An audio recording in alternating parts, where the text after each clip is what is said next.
Hey folks, welcome to a new episode of the Whiskey Ring podcast. Today we're going back over to England, back over to London specifically, to talk to a distillery that I'm sorry to say I did not get to visit the last time that I was in London. Might have been a timing thing. We'll get into that shortly, but thrilled to welcome on East London Liquor Company. And to join us from East London Liquor Company, we've got Alex Wolpert, who is founder, owner, and we've got Sam Garbutt, who is the head of whiskey. So Alex, Sam, welcome on. Cheers, David. Hey, how's it going? Thank you very much. So, as I said, I was last in London in April of 23. So there was a lot happening during that time. Not just you guys. I tried visiting Bimber. I tried visiting Compass Box. Everyone was moving around at that time. So crazy time. But we are here now. So I'll start where we normally start before we get into the nerdier specific questions and throw it to you guys to talk about the origin story for ELLC. Nice. Alex, you can take it. So we set up 12 years ago as a whiskey and gin distillery in East London.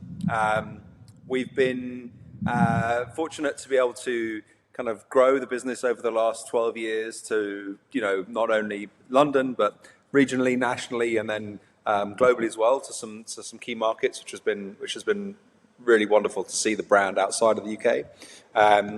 But the focus has been very much flavor-led.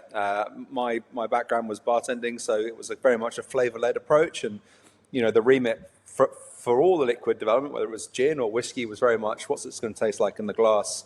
How do we make an imprint on our liquid in a way which is unique, but most importantly, delicious? Because if it ain't tasty, what's the point? And so that was very much the kind of thinking, how is this liquid going to get drunk? And what takes you back to the glass time and time again. So that was really the kind of impulse and the thinking behind it. And we were making whiskey. We were laying whiskey down by month 6 of the business in 2014. London Rye and single malts, and the whiskey has evolved. And I'm sure Sam will go into it a bit more detail. But our whiskey offering has evolved quite a lot in the last few years, and we've kind of been able to finesse what we've always wanted to do, really, and find a kind of commonality on where we think the London Ryes need to sit and where the single malts sit and which barley varieties to use and which yeast strains to use, which has been a kind of really, really enjoyable experience to kind of find a bit more structure in the kind of whiskey laydown process. And in the last couple of years, we've moved sites. We've moved to a new blending lab and tasting space, which you can see behind me, and become a little bit more nomadic in terms of production. So we're very fortunate to have Sam, our head of whiskey, with us. It's almost been a decade in a couple of months. So we take the ingredients that we use, and we work with partner distilleries across the UK to lay down the liquid that we need as and when we need it. We were fortunate that before we left our site in Bow Wharf, we laid down several hundred casks of whiskey. So in terms of stock, we were kind of well stocked up, as it were. But I think the important thing for us is that we are relevant as a whiskey in 2026. What does that mean to make whiskey in London in 2026? And how do you make the liquid relevant and exciting to bartenders, to consumers, to people at home? How does the liquid evolve to be exciting in a category which very often has the propensity to get a bit stale sometimes? So how do you keep it fresh and relevant? And Sam, I didn't realize you had been with the company for so long. Yeah. So nearly since the beginning. Nearly. Almost, yeah. Pretty much. Yeah, year 2-ish is when I kind of came in. Right. Yeah. So, in some ways, this is it's a unique interview for me. It's a unique distillery for me because we've had distilleries on or producers on who have kind of gone through different iterations, different distilleries and locations, but you guys definitely have like a before and after of this. As Alex, as you said, you had the Bow Wharf location from the outset to about 2013. 2023 rather, or so, and then since then moved over to Hackney, not that far away, only about 10 minutes or so, a tube stop or two, but still moving locations. And I do want to talk about that inflection point because I think it's important as well. But just to start with the beginning, you've Alex, and I think Sam, you and a number of your colleagues over the years, you guys have all been clear that you're not looking to revive a style of London whiskey. You, just like London Distillery Company and a couple of others have said, like, there were distilleries, whiskey distilleries in London up until the early 1900s or so. But it's like, yep, they existed, but that's not what we're doing. And it's been pretty consistent across the board. Like, nobody has really taken up that mantle of, we want to make London whiskey like it was late 1800s, early 1900s. So I'm curious, from your perspective, both of your perspectives, why do you think that no one's really wanting to take up that mantle? Or is it more that, well, let me rephrase that. Do you think that people are avoiding taking up that mantle, or they're just like, you know what, someone else will do it, but we want to do our own thing? I guess because there are no bottles surviving from that time. So all we have to go on is very loose versions of mash bills or grain types. So there isn't really, who knows what it was like. And there was some grain whiskey being made, there was some pot still whiskey, there was some malt whiskey. I don't think London really had much of a style in itself back then. It was kind of topping up lots of other things. So I guess everyone who's been doing it in London, and I guess also with English whiskey, it's kind of been, lots of people have taken on this, like, well, here's an opportunity to start something here.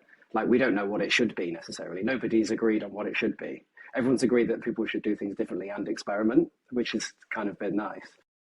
So I think, yeah, nobody knows what it would have been like in some ways.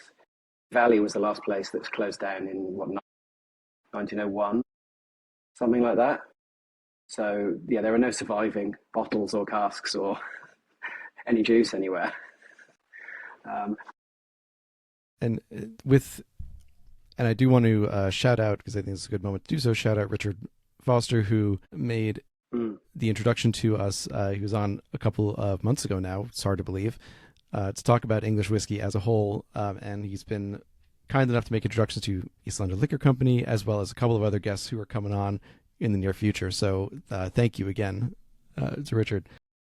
So Sam, as you said, they're making in London all sorts of styles of rye. We know in general some mash bills that might, or not even mash bills really, just styles of whiskey, maybe a rye, maybe a single malt, a grain. But you guys have taken the reins of doing a London rye whiskey, a 55-45 rye whiskey, and a single malt as your two main, whiskey. I know there's a little experimentation on the sides of those, but those are the two kind of core. Do you feel like rye was in any way kind of a predominant style that was made, or it really is just the even keel, we really don't know? And I think rye would have been quite a high ingredient, but I just don't know what proportions they would have been. I think especially for the grain whiskey through the column, it would have been a mix of anything that was probably growing in Norfolk, Suffolk, or Essex, I guess, or maybe even Kent from that day. So it's hard to tell how rye heavy it would have been. The main reason why we were going to do rye was just to try and do something different. Like, rye is grown quite a bit here, but it's not really anything interesting. Almost like malts have always been the main focus. And so to try and do a rye that is slightly different to a traditional, either Canadian or American rye, or kind of Scandi or European rye, try and actually make rye something that we really wanted to drink, which is kind of the barley heavy version. Like, make it drink more like a malt and less like a kind of really bold, spicy, woody American style. So that was kind of the opportunity to try something out. Like, is it possible to make rye this kind of smooth, juicy, sweet thing? Which I guess kind of like a lot of our other things, it was quite process driven of not many people are doing these things. What happens if we do them? Like, I reckon it's going to be delicious. Let's push through and follow these things down this kind of rabbit hole and see what happens. Alex, I know you had the... Oh, yeah, go ahead. No, sorry, Dave, go ahead.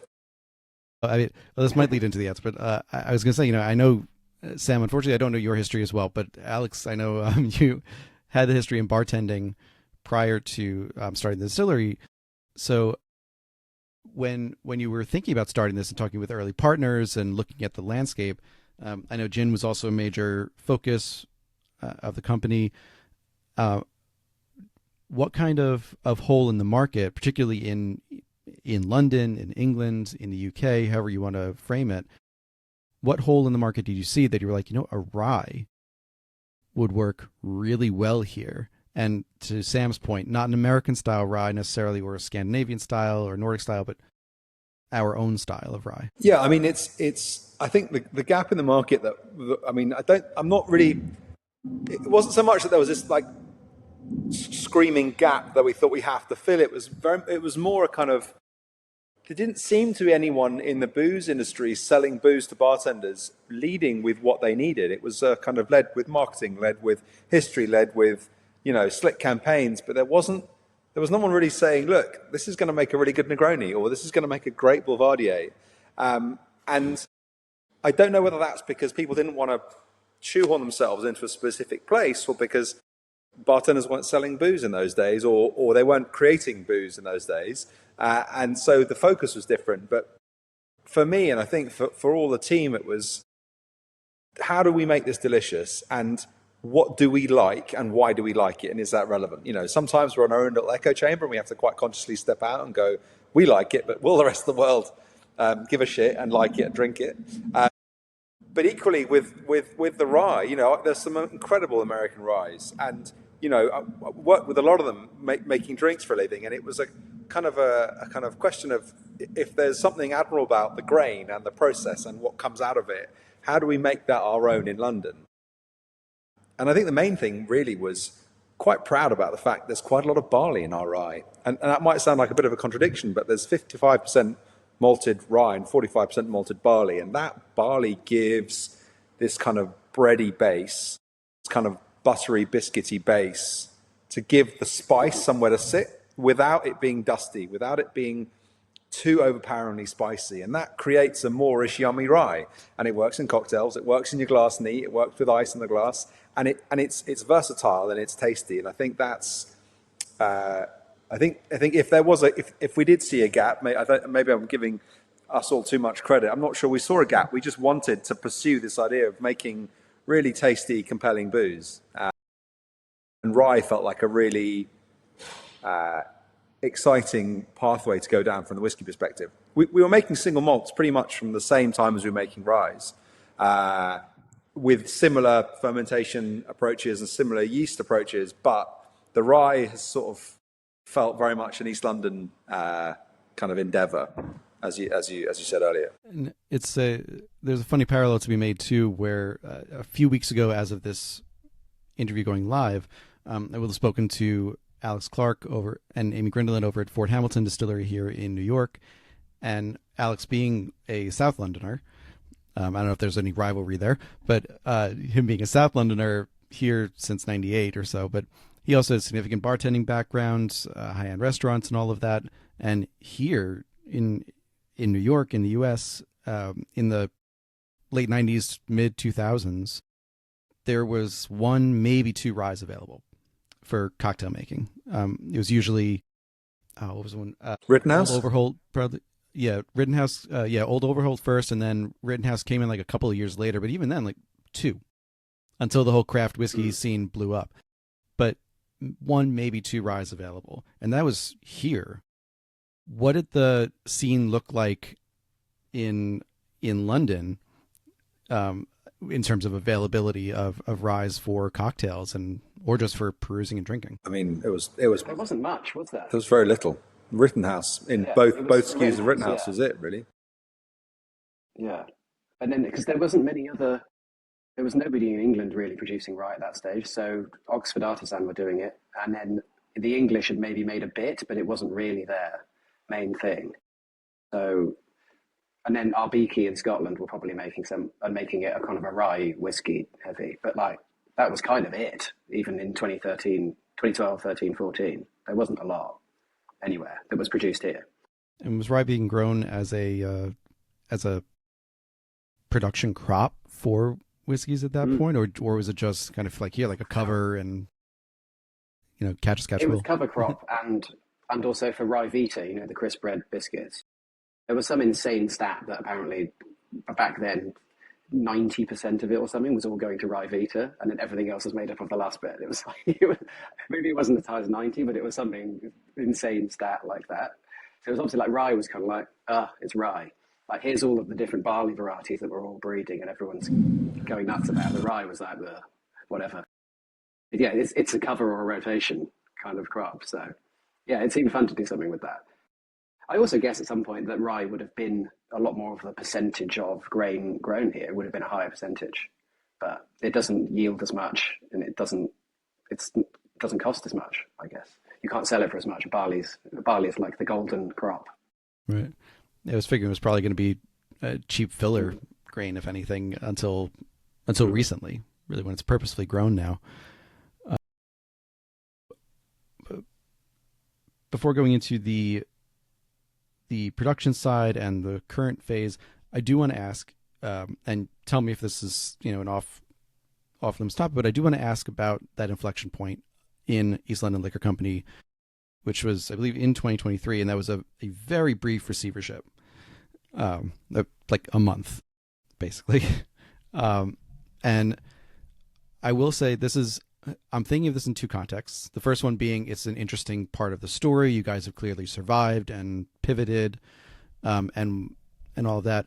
We're also thinking about it in the context of there's a very large company here in the U.S., multiples, but one that I'm thinking of in receivership right now that is making a lot of headlines for all the wrong reasons. So with you guys, what was that receivership process like, and the pivoting around it that allowed you to survive in this new iteration? I mean, I think technically in English law, the receivership was a few minutes actually from when you go into receivership to when you come out the other side. But it certainly felt like a month, if not months. It was certainly not pleasant. But we were able to kind of galvanize our core founding shareholders quite quickly to back a kind of a second go, if you like, a second attempt at doing what we were doing. I mean, the context is all over the internet and the trade press, but the top line of it was is really just that we had COVID debt to HMRC, that they really just changed the terms of the payment, which was within their right, but just totally unexpected. And so we were caught short in a scenario where we weren't able to cover the increased payments that they'd asked for. They asked for a one-off payment before they renegotiated the next 12 months of repayments, with very little justification, but just that's what they were. That's where they were at. So I think from a you talk about it as a kind of pivot, as an inflection point. I think it there were some long bleak evenings of thinking about what's important for the business, what is special about what we do, and do we go again, and then how do I package that and sell that to a group of people who have technically lost their investment and lost confidence to a certain extent. And I think what was really clear quite quickly was that, okay, we had some whiskey stock, we had some, in market, there was clearly some rate of sale in the market of the stock that we had with our distributor, with Mangrove. There was clearly a group of accounts that were using our product that was validating and encouraging.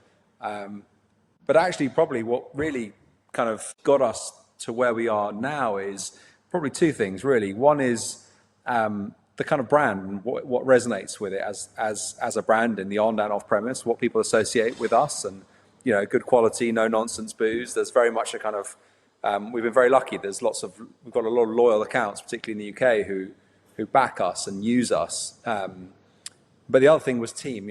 We had and we have an incredible team who had the kind of tenacity to kind of knuckle down and go through the process and with me and come out the other side.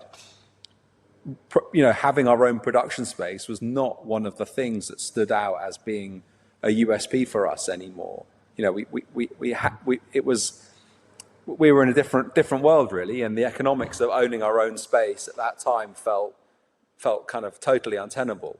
And so to come out the other side, be releasing whiskey, and now be in our new space now, almost 6 months, it really kind of proves the point that, you know, we can create the liquids here. I don't know whether you can see that. We can create and develop and blend here, and then we can be nomadic in terms of our production. And, you know, it's taken a few months for people to for that to land, and suddenly journalists are saying, oh yeah, so it's nomadic, right? You just go and do your thing when other people have some down days. We're like, yeah, we're helping. It's a much more sustainable approach. It's ad hoc. We need to plan, but actually it gives us a degree of freedom, but also an opportunity. If we want to make a specific whiskey style, we're talking to specific distilleries about laying down specific stock, because that's what they're good at, because that's what their kit's good at. And so we're really leaning into this element of what does it mean to be nomadic and still retain what's special about us, which is what the brand stands for. And, you know, we sent you a couple of samples. Hopefully the liquid that you're trying a second and backs that up, because if it doesn't, then, you know, what's the point, right? But really it's that idea of, can we take the learnings? We spent, 10 years, just over 10 years laying down whiskey. We've learned a huge amount. Can we take those learnings and kind of develop them in a different way? And as a last question that forgive me, I should have asked, but I think works well here too. I was going to ask, when you were starting up, who were some of the guidances or inspirations that you had? Because you would have been early on in the London distilling scene, early on in the English distilling scene. So I guess inspirations and guidances on that side, but also now as a nomadic production. I was trying to do admittedly a cursory glance, but I was trying to find another distillery or producer that did that, and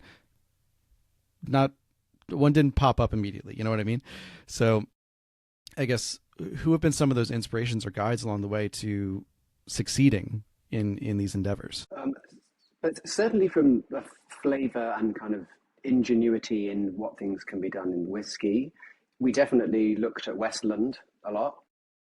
It didn't seem like anyone was doing the similar things that they were doing back in the day, like just almost like a mash bill of stout that was then distilled into whiskey was like, okay, that seems really, really cool. Like, as you start as a distillery and you go to your maltster and they say, oh, you're making whiskey, here's the pot still malt, which will be whatever the spring barley is that year, or a mix of winter and spring barley. It's like when you're a craft brewery, they kind of chuck this big catalogue down on your desk that has all of these different types of malt in it. And you're kind of like, why aren't we doing this? Why can't we do that? Like, I don't really know what happens, but the Westland whiskey tastes great. They're trying something interesting. Let's have a look at this as well. And then, instead of speaking to more distillers, it was speaking to craft breweries that were kind of more local to us. Like, obviously, London's full of craft breweries everywhere. And especially at that time, there was hundreds, if anything. So, just going and mashing with brewers and working out how to do things that way. Like, we can always select the flavors we want in the still and the fermentation, but getting the mash spot on and flavorful every time was one of the main ones. I don't know, Alex, who else? I mean, St. George was the one for me. Just seeing what Lance achieved in terms of diversity of spirit categories, but a kind of amazing through line of consistency. Whether it was like an aged agricole or a rye or baller or terroir gin, all his SKUs are standout, delicious liquid. Not being afraid to be a multi-category brand. There's a lot of fear, or what's the right word? Disbelief that brands can occupy more than one category successfully. And I think if you make the flavor and the kind of liquid the core bit of the business, then brand and marketing need to follow, not the other way around. And can't say enough good stuff about Lance and Dave over at St. George. They previous podcast guests as well. And Baller, the terroir gin, was one of my favorites for quite some time. I mean, it still is a favorite. I just ran out of it. So with this new move in, to the new space. Alex, you gave an interview to the Spirits Business last October, and this was right around, I think it was probably right after the new space had opened in October. Right. And to reiterate a bit of what you said in the current economic climate where overheads and labor costs are only going one way, the sustainable model for us as an indie producer is to retain our production team and all their expertise in-house and be nomadic in our distilling locations. So basically what you said, just formalizing it. I want to pinpoint something you said too, which was you're working potentially with different partners across all of this, and different equipment, different still, pot still, column still, different setups, sizes, all of that. So in the past, you would have had your own still, and you could bet on consistency from that aspect by just knowing, okay, whatever we do, we have this one variable that is the same. Going forward, knowing that you're going to be working with multiple partners, I know part of what you said is you're working with the kit, which I love to hear, like work with what you've got and adapt to that. But how else do you think about maintaining consistency of the, especially the core products like the rye, like the single malt that ideally I guess you would want to keep pretty standard, even with different kits involved? I mean, we're quite lucky that we've got the inventory of stock that we have access to is quite a lot. So we've not had to lay any meaningful amount of whiskey down yet post move. I think the other thing I'm sure Sam would agree is that we're constantly trying to evolve our offering. We released a new whiskey at the end of last year. It was a blended whiskey, our first kind of formal blend, if you like, that we'd worked with, had the kind of fortune of working with John Glazer on for almost a year on.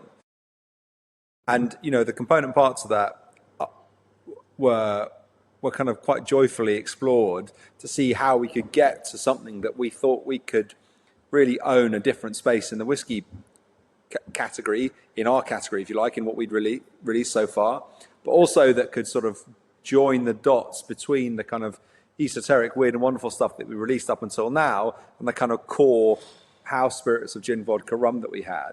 And how could we get a whiskey to sit in the middle of those two? So that's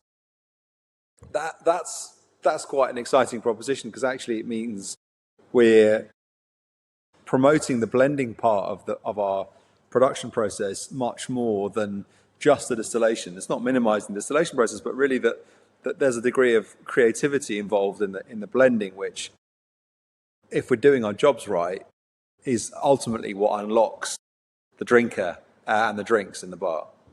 I'm sure Sam can go into that a bit more detail about thinking behind it and what we've done, but that new blend for us has given us a different perspective on what's possible with our liquid and working with other distilleries. When it came to consistency in the brew house and the still house, it was always more about consistency in yield, but flavour would always evolve, and everything was kind of linked to a certain time of production, so kind of months at a time in some way. So the different yeast strain might change between summer and winter that year.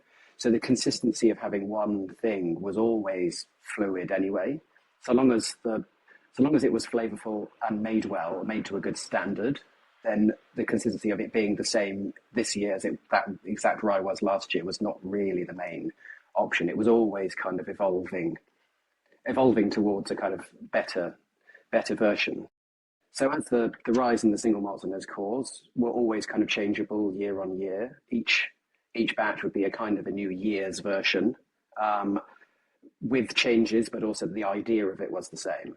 So going forward, having this stock, the stock is in the warehouse from some of it's 8 years old, some of it's still 3, and the differences go then year on year. They can all be kind of put back together again, either to make a single malt or a rye, or to use in this kind of new iteration of blending for us. So turning ourselves into a whiskey house rather than just a distillery.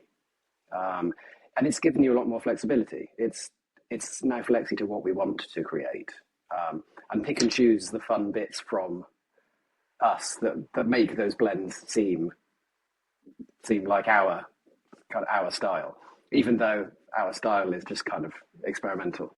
Because the new blend that we released last year is 69% Loch Lomond from Scotland, and then 31% us. So it's two great malts from them with a few of our things layered in on top. So some of it's peated, a little bit of it's rye, some of it's a few different types of malt. So we're kind of using all of our little interesting bits just to stretch the blend in the kind of the areas that we want to. And then we can make consistency more through that. So consistency and bigger runs and more availability compared to our normal single malt and rye, which were never really in that big of batches anyway. They were kind of around the kind of 6,000 bottles per batch.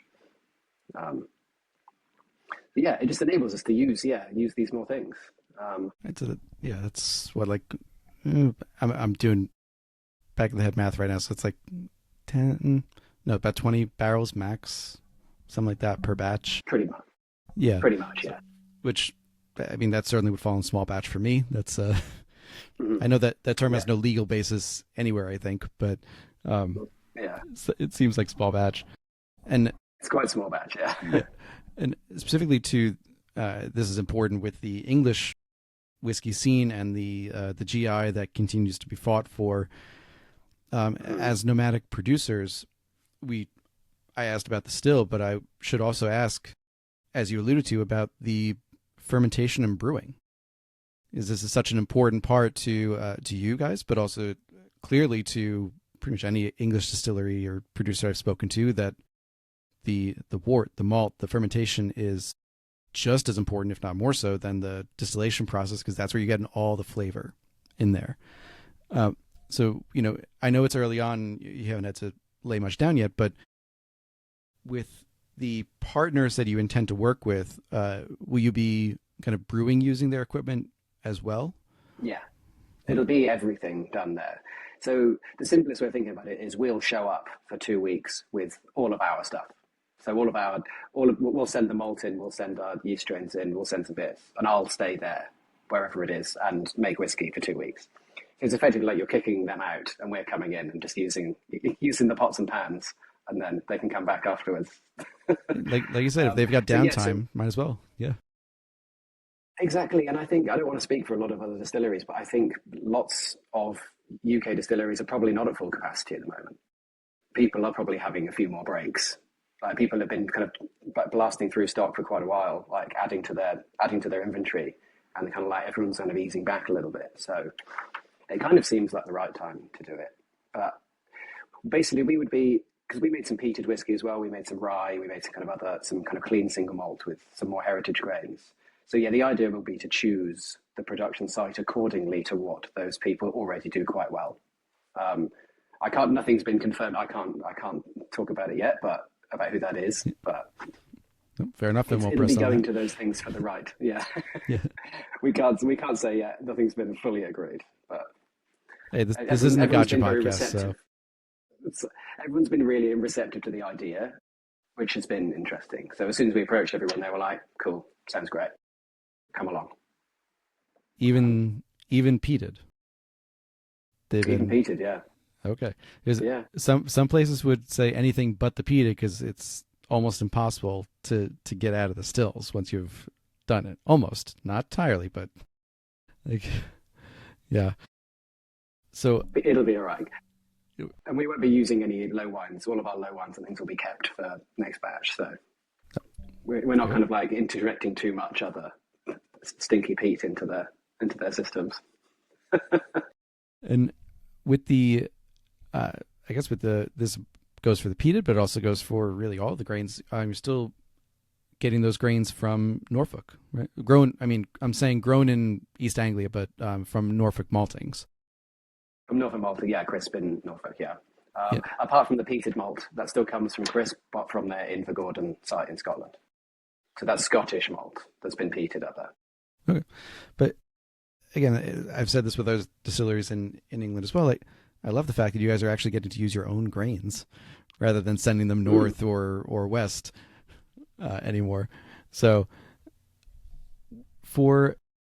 let's jump into the production with the yeast in particular. So I'll include this link in the show notes, but I want to just mention to people who are listening we heard about, and we'll talk a little bit more about the Threads release that was at the end of 2025. This was the blend done in concert with John Glazer. And if you go to the East London Liquor Company's website and through to Threads, breakdown of what is in there, the breakdown of the yeasts involved are spectacular. I mean, this is not everyday consumer stuff. This is definitely nerdy like I am, but you know, the levels in there are just fantastic. And it's, I mean, that's a deep dive. For the other products too, though, I mean, just the regular rye, the regular single malt, the yeasts are there as well. So it's, you know, for the single malt, you've got M1 whiskey yeast, so a good distiller's yeast, great for yield. It's going to go in like 48, maybe 72 hours maximum. And then after that, you know, the BE 134 Saison, GR2 yeast, Bay yeast. So you're getting a ton of flavor. Then the rye, just want to make sure you got the M1, the D53 for the malt, and then French and Belgian Saison yeasts. So the mix of yield and flavor in there. And I love this detail because we get to go more into the science and more into the flavor that you guys are creating. So just to start with, brewing yeasts, you guys have said in the past that brewing yeast, they work slower, but they create more interesting flavors. And Sam, you already said that you change yeast throughout the year, depending on what you're creating, what the environment is like, and the grain type. Makes the ferments less predictable, but more rewarding. Yes. One of the points that came out to me most was about the Saison yeasts. That these things, unlike typical yeasts that just eat maltose, fructose, really, really simple sugar chain molecules, the Saisons will eat anything, it seems. Yeah. Yeah. As long as they're happy enough. So long as the cell count is up and the temperatures are not too crazy, and you haven't underpitched or overpitched, all good. They'll eat through anything like a distilling yeast will. But I mean, that's the easiest way to think about it. You've got to keep them happy, and then they're good. I mean, but it helps. So it's creating. They're eating the larger dextrins, so you're getting more acid compounds, whether it's diacetyls, acetic acids, and these acids, once they're going through the esterification processes and all of these posts, you're getting so many more flavors because of it. So what you've already mentioned, there's a significant brewing inspiration, and we know England is a big brewing country before it's becoming a distilling country. So what led you specifically to using the Saison yeasts? So yeah, the Saison was always a big thing because once I was speaking to Fermentis, who make a lot of the yeast that we used to use, and they were mentioning the thing of kind of the STA1 gene, right, which makes it, what turns those yeasts diastatic, similar to a distilling yeast. So it secretes its own enzymes. It's able to chop everything down into kind of smaller chunks. Your brew doesn't have to be, so first of all, you don't have to add any other enzymes if you want everything to just kind of to crash through to be dry. But every single time your mash doesn't have to be perfect. I think that was the draw at the start, to just try and increase the yield from the brew house in the first year or so, because it's still quite a manual kit we had. It was essentially mashing in by hand, spades, like everything's done via just kind of holding hoses over the top of the mash. It's nothing was automated. So things we had to be hitting our stride in terms of stuff with those yeast, and it just sounded really interesting. I think brewers weren't really talking about it because a lot of the breweries we were talking to weren't making Saisons or similar things. And also then they don't want that infection in the brew house too much, because then all of their beers are going to be dry in the future. So no one's really doing that much stuff. But we were like, that doesn't mind. All of our fermentations are open top anyway, like an STA1 kind of vibe staying in the distillery is good. But yeah, it was more just the flavor as well. They just were a bit more unpredictable. You can get banana, you can get kind of clove spice, kind of other phenolics, kind of funky, meaty characters, like a bit more sulfur, a bit more a bit more anything kind of weird, a bit more aromatic kind of compounds that come off it. And we noticed then that that was just traveling all the way through the low wines and into the spirit distillation. It was like the new make tasted crazy from the start, from just using M1 or the D53. The D53 was better, but the M1 was kind of like, this is great. But when you've tried something that has more in it, you're like, well, maybe we should just stick with this. Maybe this should be our thing. And in speaking to other distilleries, no one was doing it. So it was kind of like, let's chase this down the rabbit hole and see where it goes. Like, is this our style?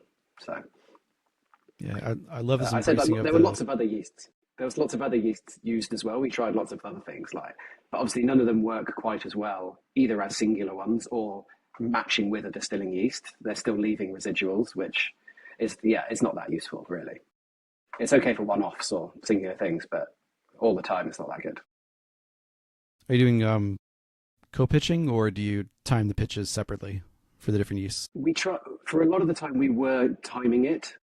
It started to get really difficult when you're in the summer, because the time when you want to pitch a second one might be overnight. So you're testing it all the time to see for the right drop in bricks. But so then actually co-pitching was working fine. It didn't seem to make that much difference in flavors in the end, we found.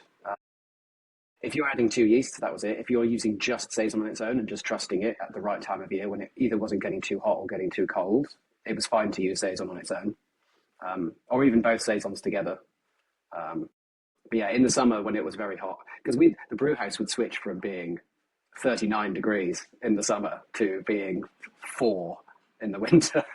So like the temperature swings were huge in that place. So yeah, in the winter, you're kind of just struggling. The yeast is just struggling to keep itself warm enough, even though it's like giving off heat as well. It was just, you come back into a dead fermentation and the whole thing's at 10 degrees and you have to rouse it all up again. I hear it. At least if it's cold, you won't kill the yeast. You'll just kind of shut them down. But if it gets too hot, you'll denature. So, no, I get that. I got that question wrong on a bio test in like 10th or 11th grade 20 years ago, and it still bothers me every time that I got that question wrong because it's so obvious. But anyway, clearly I'm not bitter about it. With the again with using other people's equipment, you mentioned they want to avoid this infection of other or inoculation of other yeasts that might go into their product, their stuff. So you said you were doing open top fermentations. There are other things like you go for a slightly cloudy wort. I don't remember. I think you were using stainless steel fermenters, not wood ones, right? Stainless steel, yeah. Stainless steel. Yeah. So, do you anticipate with your future partners that they will allow you the flexibility to do open top and the same kind of thing because of that risk of inoculation? So open top, we probably won't be allowed to do, just because I don't know anyone who really has the same fermenters that we used, because they were literally no lids at all, just completely open vessel. So I don't know anyone who currently has FVs like that. But certainly we're okay to use Saison heavy stuff, which will be fine, because all of them will have, everything's got a great CIP system, and that'll all be stainless steel as well, places that we use. They won't be using wood for a lot of these things. So yeah, I was thinking, I don't know, again, I haven't talked to a lot of them, but I don't think there's many using like Douglas fir or certainly not cypress wood fermenters much. There isn't many. No, because like I said, I'd be a bit worried if we were using them.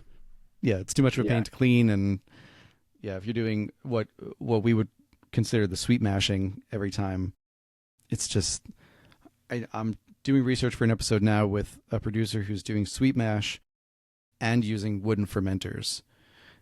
Wow. And I'm really looking forward to asking them how the hell they're doing that without going crazy. And without I don't know what kind of CIP you would need to be able to do that. But I guess we'll find out. That would be interesting. That sounds good. Yeah, so we're in, inevitably things will change slightly. We won't be creating the exact same things that we created there. Also, in the last year or so, we moved on from even the fermenters yeast, and we were working with a company in the UK called WHC, and a lot with a yeast called Farmhouse Vibes, which is a similar kind of a combination of those two, French and Belgian saison yeasts together. So we're going to try and work with them slightly more to try and funk things up a bit more without open top, without leaving a lactic rest, without trying to invite lactic acid bacteria in too much. Try and recreate those things, but in a stainless steel or just covered fermenter. So even if it's a lot like us, then it's all good. I think it'll still be delicious, which is the main thing. Alex, I'll throw this next question to you. So in that same Spirits Business interview, you said that this new location is, quote, an altar to New World whiskey. May I assume by that statement and definition that you consider East London Liquor Company to be a New World whiskey producer? Absolutely, yeah, we always have. I think the best definition I've heard, not sure where from, was basically that the distillery or a brand is led by flavour, not by tradition or heritage. And since we don't come from a family of distillers, any of us, and there is no real immediate history of whiskey production in London for the last 100 years, I think we definitely qualify. And I mean, I guess there is a little bit of a grey area in some countries and some regions, but I think for us, I think that's quite a clear positioning that we're quite happy to kind of take on. Okay. And as part of this new era, and we've alluded to it before, but we'll talk about it in full now, which is this special permanent, semi-permanent line extension of Threads. This is also with John was also a former podcast guest back a couple months before he left Compass Box, so he was still kind of in the throes of it there. Nice. But it's still one of my favorite interviews I've ever done. And we all know, he's a brilliant blender and taster, and he still carries with him this legacy of he's going to make something good. So I would love to know, how you got introduced to John and what the process was like working with him. I had a couple of mutual friends, and when we were talking about our new kind of positioning and what we would do, someone said to me, if you could work with anyone with your team to kind of develop a kind of positioning on blend, who would it be? And I said, well, there's only one person that we would work with. That would be John, but of course, the guy's a busy man, and that was that. And one of our partners in the business said, well, actually, I'll just give him a call and see what he's up to. 2 weeks later, I was having coffee with him, and he's a wonderfully generous, gentle kind of wizard, and really has an incredible handle on the kind of creativity, but also the process. He's one of those few people that does process, but also creativity equally brilliantly.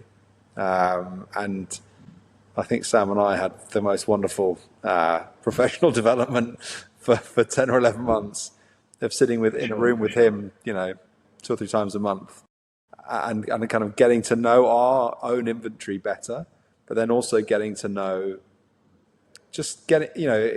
he was a kind of friendly but firm shepherding of our process, and kind of pushed us to really, we're very quick to say we're flavor led. There were a few moments when, Sam will go into a bit more detail, but how do we evolve what the blend is, and do we have rye, do we not, is it a blended malt, is it not? And if we're going to stick to our guns of being really flavor led, then what is the best possible result from a flavor perspective? I think also maybe it was just like he's not used to working with a distillery like ours, because it's all about all of these styles of how different scotches are all kind of like this regulation of style that's been there for 100 or so years.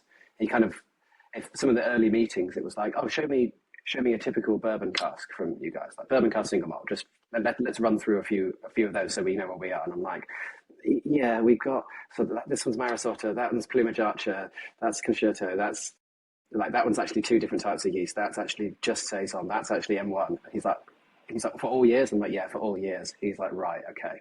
I want to try everything. We're like, right, okay. So it was like, we took us back and we were like, right, every single cask sample needs to come out. We really need to know what we've got here for what we're dealing with. I think we never really looked that depth of like where everything was potentially on the table. We knew we knew that the blend had to be drinkable and it had to be kind of interesting enough to keep you coming back.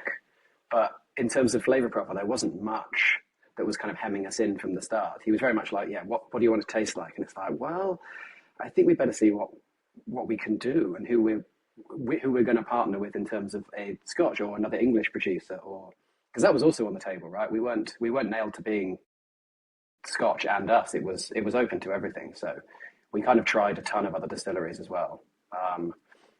And then, Loch Lomond, who we landed on, was the ones that just seemed to make sense when we put them together. That was the easiest way of doing it, really. Like, do they accentuate each other? Like, are these complementary? And they were. But yeah, it was a really interesting 9-10 months. Yeah, I mean, you guys ended up with 5, 6, 7, 8, so 9 components in this blended whiskey. 2 from Loch Lomond, and then the other 7 from ELLC. And I mean, I'm gonna reel them off quickly, like from you guys. Lightly peated malts in Pedro Jimenez, unpeated Maris Otter in ex-bourbon, London rye matured in Oloroso, unpeated Maris Otter malt in French Oak STR, lightly peated malts in Tawny Port, unpeated Maris Otter malt in US Oak, and Pilsner malt from an ex-London rye cask of all different variants. And I'll, that the chart is on the website as well. But this is, in many ways, I look at this out of context and I'm thinking, wow, that's a lot of components, but who would be able to do that? Oh yeah, John would be able to do that. Because, and I mean, there are a few others too who I would trust to do that, but like there's a lot of complexity that's going into this. And you said it took 10, 11 months to nail down the blend that you wanted to do. So as I introduced this, I said perhaps improperly that this is a permanent or semi-permanent line extension. Do you view it that way, or is this going to be it is what it is in volume right now, and then maybe do another blend down the line? The main idea with this is to try and keep it the same. This is meant to be the core SKU now, to kind of represent our shift from distillery owning to kind of brand space owning and blending room owning. So the batch sizes are going to stay relatively small for now, but the idea is all of those things that are in it, we have quite a bit of, even though there's all of those points separately. So potentially this blend can stay pretty similar for quite a while. So it's acting as our now kind of our core range whiskey SKU. We will move into doing some other blends that add to the kind of the story around it, add to this little blended section of ours. And then we'll continue to release single casks of the most weird and wonderful on the side of single casks we'll continue to do. And then the single malt and the rye will be around. We might do more. We're kind of not sure yet, I guess, in that way. But yeah, Threads, the main blended whiskey, is the kind of the new SKU. And you mentioned just now, I mean, that this is a change that we'll see, when this happened, which was that a couple of years ago, 2021, there was an interview, and forgive me, I did not note in my notes who gave the interview. Bear with me on that. But it was saying that none of your whiskeys are single casks for the reason that we think it's rare to get everything you want from just one cask. Now, that was December of 21. We're 4+ years later, things have changed. And clearly, I know you got a couple of single casks up on the website. Certainly not saying anything right or wrong about that. Like, there's just changes that happen. But I'm curious when that change happened and what the thought process was to doing so. So the single casks we release now are kind of really exceptional examples of these ingredients coming together in some ways. Like the reason why they've stayed separate is like they are too good to blend. It's always the idea. Like it's like, wow, that is there's nothing I would change about that. That is finished. That's finished whiskey. So, but before around that time we were people had asked us to do kind of single casks, kind of like shop exclusive or retailer exclusives, kind of like the Mondrian cask or Clapton Craft. So there was a few that we were doing as specific ones for other people. They were selecting a barrel and it was kind of branded with them. And I think we just wanted to kind of bridge it out there. Like single casks, there's something so wonderful and wild about them. There's the fact that it possibly cannot be replicated, the possibility that there will not be another version of this. Like, we made this spirit at this time. We only filled one Chardonnay barrel with this rye. So that's the only one that's ever going to exist. So, like, we were like, would you do it again? So maybe. Could actually just find something else to do. Isn't it more fun that it doesn't exist anymore? Yeah, I mean, it is. It makes it more special. I mean, this, just to step back for a second, I mean, the single barrel market, at least I'm looking at this from a U.S. perspective, so take that with a grain of salt. The single barrel market exploded like right before COVID and especially during the pandemic, because anyone who could get a barrel said, wow, we've got this special thing. No one's able to visit distilleries. But everyone's still very much drinking. And, but everyone wanted something special. And for a while it was a sticker game, like who had the best sticker from their club or whatever to put on there. Fully admit, guilty of taking part in that. But there became a point where the market just crashed. And it was like September of 23 or so, where the single barrel market just stopped moving here. They were just, the stores were flooded with them. They weren't selling out except for very rare ones. And part of it, I think, had to do with what you just said. Like, what are the special things? I love a Knob Creek single barrel. So no, I'm not picking on them in saying this, but or Maker's Mark or any of these. But if you have a single barrel of Maker's Mark or Knob Creek, yes, that's the one barrel. There's going to be another one. These guys are so massive. There's going to be another one down the line. But with you guys, because these barrels are so, not necessarily one-off, but so singular in their composition, this really is, I think, the last area where the single barrel markets have continued to go well from this seed is the really special ones like that. Like, this is it. I have a pear brandy barrel from Wallersheim Distillery here in the U.S. It's the only barrel of pear brandy they've ever made.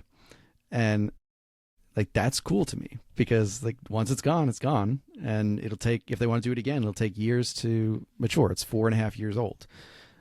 So I'm curious from your perspective and this again could be London, it could be in England as a whole, in the UK. I don't think the single barrels were as crazy as they were here in terms of the hype for them, but have you seen a similar kind of pattern in that people are really picking up to ones that are unique? This is it. This is the only cask that exists, as opposed to, okay, if you run out of this cask, we'll get another single barrel in. What do you reckon? I mean, it's hard to say with English whiskey, but obviously with Scotch, there are so many independent bottlers who are always picking up single casks of XYZ distillery. So they're always around and they're all slightly different. And that's kind of been a thing for, quite a long time. For us, it makes sense to make them, because that was kind of the way we made the whiskey. The whiskey was made in a way where it was always changing. So the single barrel for us actually made more sense to go into. And it gave people, the window into the excitingness of what we could do. When you're trying to put together the single malt, there's so much to talk about, because that might be 20 different barrels from all over a couple of years. So that could actually include all of these different yeast strains, all of these different malts, all over this time. And so it's quite a complicated concept. A single barrel is kind of quite like, this is it. Here's the data. We haven't done anything else to it. It was ready. So I think for people even getting into whiskey, even though they're all quite intense things, they're hugely packed full of flavour, and the ABV is quite high. It made everything quite simple for someone to get. And then you can be like, we don't have any more of this. This is it. We've made something else, but this is it. I like that. There's one other, there are a couple other distilleries I'm thinking of, but one that always comes to mind in this conversation is Holyrood. and how they are really against the idea of a core range. They're like, we're never going to have a core range. Everything's going to be not necessarily single cask, but like small batch. This is what we're doing now. So I appreciate the idea that you can have simultaneously, you can have the core expressions of the rye, the single malt, the threads now as a core range, and also these single barrels that have, whether it's different finishings or this particular yeast plus grain bill that worked spectacularly, and could really stand out. So I love that. I know we're starting to run short on time, and I want to leave a few minutes at the end just to chat with you guys for a few. Alex, you said you guys are also producing gin, vodka, rum. Gin was the first thing to run off the stills, I believe, when you guys started. Yep. No surprise there. That was during the wave of being this gin renaissance. So both keeping the lights on and also ride that wave. It makes sense. And of all the things, though, I want to pull out the Kilchoman rum cask that you guys have. So huge. Which we did not send you a sample of, because this is we should have. No, I know. I drink pretty much everything but vodka or agave spirits. Vodka because it's rarely interesting. The couple that I have talked about are super interesting ones, and agave I just don't like. So I'm like, don't waste it on me. But the Kilchoman, I'm pulling this out because I appreciate when people do tasting notes that are just crazy and look like they wouldn't make sense, but they somehow do. So these are I'll link to the product so people can see the breakdown of it. But the notes for this: banana, hot tarmac, sauerkraut, pineapple, frazzles. Had to look up what that was rather. Barbecue crab, WD-40, elastoplast, and lemongrass. Now, that is the weirdest soup I've ever heard of. So, I can see how it works. Like, I can get the kind of funky flavors from some of the really estery rums. Again, Kilchoman, huge fan, so I know the kind of maritime nature from that west coast of Scotland, peated cask. And yet, I feel like if you put two things in front of people, this is rum in a Kilchoman cask, and then you put the tasting notes in front of them instead and said, I'm not going to tell you what brand this is or what this is, but these are the tasting notes. I feel like they'd go more for the Kilchoman rum cask in front of them, even though it's the same exact product. So when you're looking at tasting notes and putting them up for these, whether it's the core releases or the single barrels and one-offs like this, what audience do you feel like you're aiming for with the tasting notes? Sam writes them, so I think it's only right that Sam responds to this. Maybe it was like a really long day of doing tasting notes for lots of different things, and that was the last one to be done. And I was like, I never try and repeat anything that I've put on before. No, I think with that cask in particular, like it's so silly. It's such a silly idea for a product itself. There was no like, wow, this is going to be so good. We're really thinking about what this has happened. I think a cask came in with a bunch of ex-bourbons from whatever cooperage it was. And it had the little blue head with the Kilchoman on it. And we were like, oh, it's weird. So like knocked the bung out and we're like, yep, that's definitely Kilchoman. But we filled some peated casks. We do occasionally put some unpeated malt in peated barrels. We'd already filled the quota for that quarter. So we were like, we don't really want to put any more new make spirit in it. We've got some blended rum lying around that usually goes into our white rum release. So we were like, should we just fill that? Yeah, let's just fill it. Fine, cool. Stick it in. Come back to it. Remember that it exists kind of 2.5, 3 years later. And be like, wow, we need to try this. This is cool. And so it kind of has this just air of, there's no point. It's just incredibly silly. It obviously hits more towards the rum geeks or even the whiskey geeks because it's kind of two things. There's two things that kind of marriage those two things together. So it's quite a medium to high ester white rum from Jamaica mixed with Kilchoman. So reasonably small niche farm distillery on Isla.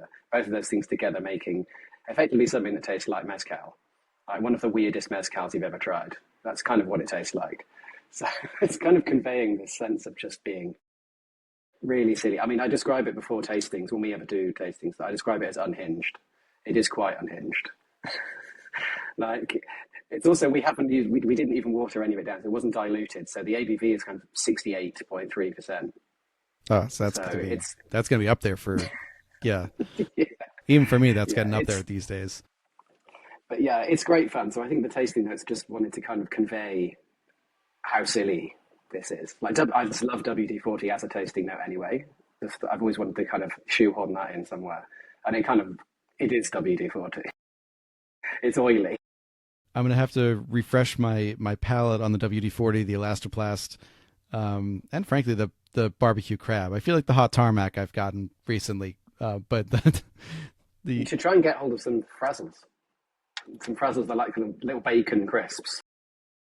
I will try. We just put in an order from Fortnum and Mason because we're also huge tea geeks, nice. And my side of the order with my wife was entirely food items.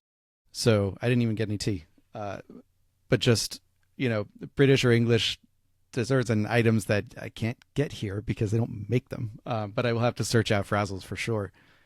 Yeah, I'm not sure whether Fortnums will sell Frazzles, unfortunately. It's a bit too lowbrow for them. I was going to feel it. It feels like gas station or petrol station for us, which is like, but that could be perfect. I said I've been craving Battenbergs, but like not the fancy version. I want the little packages of 5 or 6 that come from a snack shop or something like that, Anyway, I just had to throw that one in there. So just in the last few minutes we have, I want to ask you guys, being more than a decade in with the production you've done, the range that you've put in, you've also seen the rise and been part of the rise of the English distilling scene. And knock wood, you guys also seem to be one of the ones that is succeeding and surviving, which unfortunately we know is not the case with all of them, big or small. And I'd love to just hear both of your takes on where you feel East London Liquor Company's place is in the English distilling scene. And as a kind of closing question to that, what you both feel the company's legacy is. Interesting question, yeah. Do you want to start with one, Sam? Yeah. I know that I threw 2 at you at once, so add your will. So what our place is, where do we sit? I think we definitely sit on the more experimental end of this English whiskey scene. I think it's hard to know how everyone is going to be in 10, 20 years' time and who will still exist. I think it's so young, English whiskey, but in a lot of ways it's offering people something different that didn't exist before. And hopefully it continues to do that. I think the more, if it ever turns into being more kind of Scotch style, if people just try and replicate that or try and replicate American whiskey too much, then I don't think it has that much of a future. I think people really need to stick to their guns about it being a fresh category and more of a community. Like there is quite a lot of community between makers that go to all these shows, and people go to each other's distilleries. Like there is a bit of trading of information of all of this stuff happening. It's not kind of all closed doors, people doing stuff separate. And that's why I think it needs to keep going, doing this, if it wants to be anything. I don't necessarily think, having one style, making an English whiskey single malt style is going to help that much. The interestingness of the whole thing will be in its diversity and the characters and the different distilleries that sit in it. Sorry, loud train overhead. Sorry. I mean, in terms of legacy, for me, I can't really speak for legacy. I mean, none of us get out of this alive, right? So for me, it's about the now and making liquid that excites people, pulling people who think they don't like whiskey and they suddenly become whiskey lovers because they're introduced to a new take on a category they thought they understood and knew. And I think that's the fun bit, is being affectionately provocative in an industry which doesn't always push that side of the envelope, and keeping good liquid at the core of what we do, not taking ourselves too seriously, and just, releasing good juice that people are happy to buy and buy again because that's what keeps the lights on. Mm. Yeah, I think that's a good point. A lot of people do take it very seriously, and I think sometime in whiskey, people are looking for something else just to kind of add a bit of fun. It seems kind of weird to say that, doesn't it? Because the business obviously has to make money, but like if you can make people smile from making a spirit, then that's always good, isn't it? I think that's always quite an interesting thing to do, and hopefully we do that. I mean, I smile, so that's good. Makes me smile. No, for sure, you guys look like you're having fun, and that's always a great thing to see when I'm talking to guests. That they just when you start smiling, when you start talking about what you're doing, then you're doing something right. So, Sam, Alex, thank you guys both so much for coming on to talk about East London Liquor Company. Really excited to taste the samples that I've received, get some notes on them. I'm just excited to taste it and see what you guys are creating. Hang out with me for just a minute after recording for a couple of closing notes. Thank you everyone for listening. Please check out the show notes for this episode for more information about not only the products involved, the couple of links that I mentioned that'll be on there as well, where you can get it if you're in a place where they are distributed and wherever you're listening, please like, rate, and subscribe. And there'll also be links to follow East London Liquor Company on all the socials so you can keep up with what they're doing. Sam, Alex, thanks so much. And I'll talk to everyone next week. Thank you. Cheers, Dave. It's a pleasure.